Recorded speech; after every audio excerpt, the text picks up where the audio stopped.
4টে round বাকি আছে এবং ওই 5টা রাউন্ড, আর এই 5টা রাউন্ড কিন্তু টোটালটাই আমাদের এরিয়া, মানে 73, 82 এগুলো হচ্ছে আমাদের প্রায় 20-25 হাজার প্লাস হবে আরো।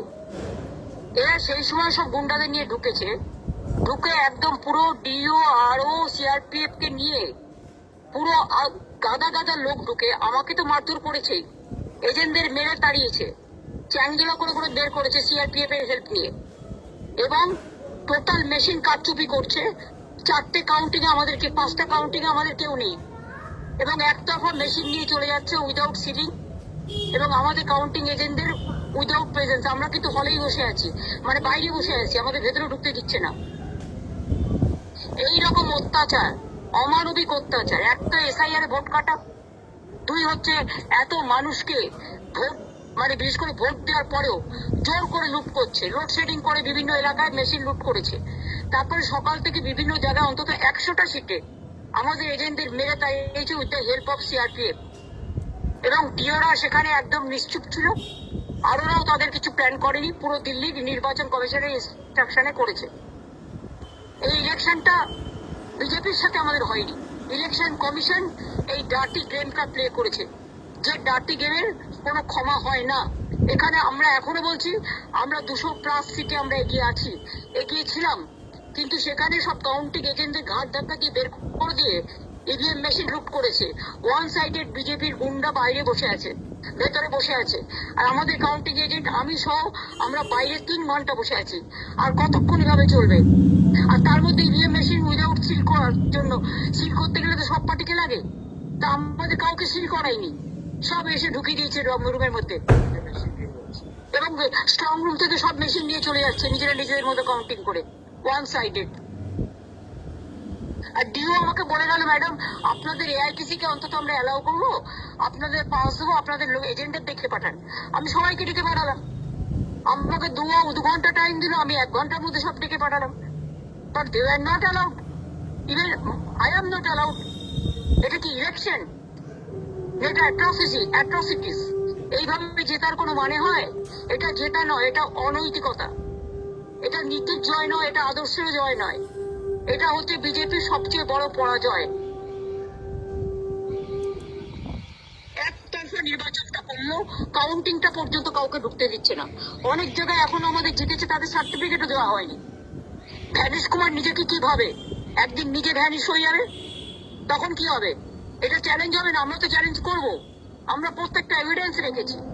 ইভেন মনোজ অগরওয়ালকেও আমি টাইম টু টাইম SMS দিয়েছি, আমি আরোকে কমপ্লেন লেটার দিয়েছি, আমি ডিওকে আমাদের হয়ে কমপ্লেন করেছি, অন্যান্য ক্যান্ডিডেটরাও করেছে, কিন্তু ওয়ান সাইডেড। প্রথমে তো আমাকে আসতে দিচ্ছিল না, রাস্তা ব্লক করে দিয়েছিল, তারপর আমি কোনোভাবে এসে ঢুকেছি। তখন থেকেই দেখছি এখানকার ক্যান্ডিডেট এবং তাদের ইন্ডিপেন্ডেন্ট 4টে ক্যান্ডিডেট এবং এজেন্টদের নিয়ে, এবং 4টে করে প্লাস এজেন্টদের নিয়ে 5 জন করে এজেন্ট এক একটা চেয়ারে বসে আছে, আর আমাদের একজনকেও ঢুকতে দিচ্ছে না। ঠিক আছে, এবং সব মেশিন নিয়ে চলে যাচ্ছে, টোটালটাই কাউন্টার প্রোডাক্টিভ, এবং এই কাউন্টিংটা কাউন্টার ম্যান্ডেট করা উচিত।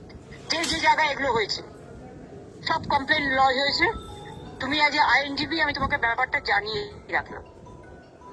আমরা জিতছিলাম, মানে 16 রাউন্ড পর্যন্ত জিতেছি, আর 4টে রাউন্ড বাকি আছে, এবং ওই 5টা রাউন্ড, আর এই 5টা রাউন্ড কিন্তু টোটালটাই আমাদের এরিয়া, মানে 73, 82 এগুলো হচ্ছে আমাদের প্রায় 20-25 হাজার প্লাস হবে আরো। এরা সেই সময় সব গুন্ডাদের নিয়ে ঢুকেছে, ঢুকে একদম পুরো ডিও আরও সিআরপিএফ কে নিয়ে পুরো গাদা গাদা লোক ঢুকে আমাকে তো মারধর করেছে, এজেন্টদের মেরে তাড়িয়েছে, চ্যাংজেলা করে করে বের করেছে সিআরপিএফ এর হেল্প নিয়ে, এবং টোটাল মেশিন কারচুপি করছে। 4টে কাউন্টিং এ আমাদেরকে, 5টা কাউন্টিং এ আমাদের কেউ নেই, এবং একতরফা মেশিন নিয়ে চলে যাচ্ছে উইদাউট সিলিং, এবং আমাদের কাউন্টিং এজেন্টদের উইদাউট প্রেজেন্স। আমরা কিন্তু হলেই বসে আছি, মানে বাইরে বসে আছি, আমাদের ভেতরে ঢুকতে দিচ্ছে না। এইরকম অত্যাচার, অমানবিক অত্যাচার। একটা এসআইআর ভোট কাটা, 2 হচ্ছে এত মানুষকে ভোট, মানে বিশেষ করে ভোট দেওয়ার পরেও জোর করে লুট করছে, লোডশেডিং করে বিভিন্ন এলাকায় মেশিন লুট করেছে। তারপরে সকাল থেকে বিভিন্ন জায়গায় অন্তত 100টা সিটে আমাদের এজেন্টদের মেরে তাড়িয়েছে with the help of CRPF, এবং ডিওরা সেখানে একদম নিশ্চুপ ছিল। আরোরাও তাদের কিছু প্ল্যান করেনি, পুরো দিল্লির নির্বাচন কমিশনের ইনস্ট্রাকশনে করেছে। এই ইলেকশনটা বিজেপির সাথে আমাদের হয়নি, ইলেকশন কমিশন এই ডার্টি গেমটা প্লে করেছে, যে ডার্টি গেমের কোনো ক্ষমা হয় না। এখানে আমরা এখনো বলছি, আমরা 200+ সিটে আমরা এগিয়ে আছি, এগিয়ে ছিলাম, কিন্তু সেখানে সব কাউন্টিং এজেন্টদের ঘাট ধাক্কা দিয়ে বের করে দিয়ে ইভিএম মেশিন লুট করেছে। ওয়ান সাইডেড বিজেপির গুন্ডা বাইরে বসে আছে, ভেতরে বসে আছে, আর আমাদের কাউন্টিং এজেন্ট আমি সহ আমরা বাইরে 3 ঘন্টা বসে আছি। আর কতক্ষণ এভাবে চলবে? আর তার মধ্যে ইভিএম মেশিন উইদাউট সিল করার জন্য, সিল করতে গেলে তো সব পার্টিকে লাগে, তা আমাদের কাউকে সিল করাইনি, সব এসে ঢুকিয়ে দিয়েছে রুমের মধ্যে, এবং স্ট্রং রুম থেকে সব মেশিন নিয়ে চলে যাচ্ছে নিজেরা নিজেদের মধ্যে কাউন্টিং করে, ওয়ান সাইডেড। আর ডিও আমাকে বলে গেল, ম্যাডাম আপনাদের এআইটিসি কে অন্তত আমরা অ্যালাউ করবো, আপনাদের পাস দেবো, আপনাদের এজেন্টের দেখে পাঠান। আমি সবাইকে ডেকে পাঠালাম, আমাকে 2 ঘন্টা টাইম দিল, আমি 1 ঘন্টার মধ্যে সব ডেকে পাঠালাম, but they are not allowed, even I am not allowed. এটা কি ইলেকশন? এটা অ্যাট্রসিটিস। এইভাবে জেতার কোনো মানে হয়? এটা জেতা নয়, এটা অনৈতিকতা, এটা নীতির জয় নয়, এটা আদর্শের জয় নয়, এটা হচ্ছে বিজেপির সবচেয়ে বড় পরাজয়। একতরফা নির্বাচনটা করলো, কাউন্টিংটা পর্যন্ত কাউকে ঢুকতে দিচ্ছে না। অনেক জায়গায় এখনো আমাদের জিতেছে, তাদের সার্টিফিকেটও দেওয়া হয়নি। ভ্যানিশ কুমার নিজেকে কি ভাবে? একদিন নিজে ভ্যানিশ হয়ে যাবে, তখন কি হবে? এটা চ্যালেঞ্জ হবে না? আমরা তো চ্যালেঞ্জ করব, আমরা প্রত্যেকটা এভিডেন্স রেখেছি।